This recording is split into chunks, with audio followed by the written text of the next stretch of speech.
I was thinking about the Catholic practice of calling priests father, and of course they always have an answer for that. They, obviously Christ said, "Call no man father," but they have an answer for that, in that Paul, for example, refers to Timothy as his son in the faith, and so forth. But when you look at the ministry of Paul and the things that he says, okay, he says Timothy is his son in the faith.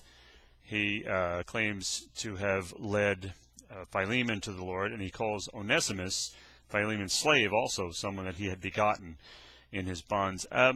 So even if you wanted to stretch it to the breaking point, as you Catholics often do, and Orthodox often do, the best you could come up with is calling the person who led you to Christ Father, and that would be outrageous too, because he said not to do that.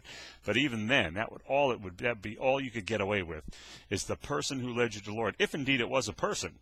If you didn't read it someplace, heaven forbid, I know how you guys feel about that, but even if you read it and believed, and you don't even know the person, you found a tract, you found a Bible or something, and you didn't even know the person who was responsible for it, and you came to Christ. So you couldn't call anyone father in that case.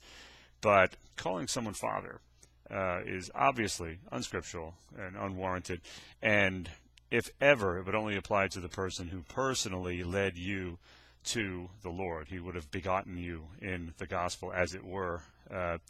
But the way the Catholics and Orthodox figure it, if you go to the farthest reaches of the earth and there's a guy with a white collar on, you got to call him father, even though you never even heard of the guy and you don't know what his character is, and you don't even know if he's a Christian.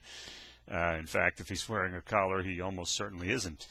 So that's another epic fail argument there, calling someone father. Forget that. That doesn't work, as we've just seen. So just read the Bible. Just read the Bible again and again. Read Hebrews, and you'll put away this idea forever, once and for all, about sacrifices being offered every Mass, when we know for sure that it was one sacrifice forever for sins, and so forth. Just, my God, just lean on. God has given you such a precious gift in the Word, in His Word, which is unshakable and unchangeable and will endure forever.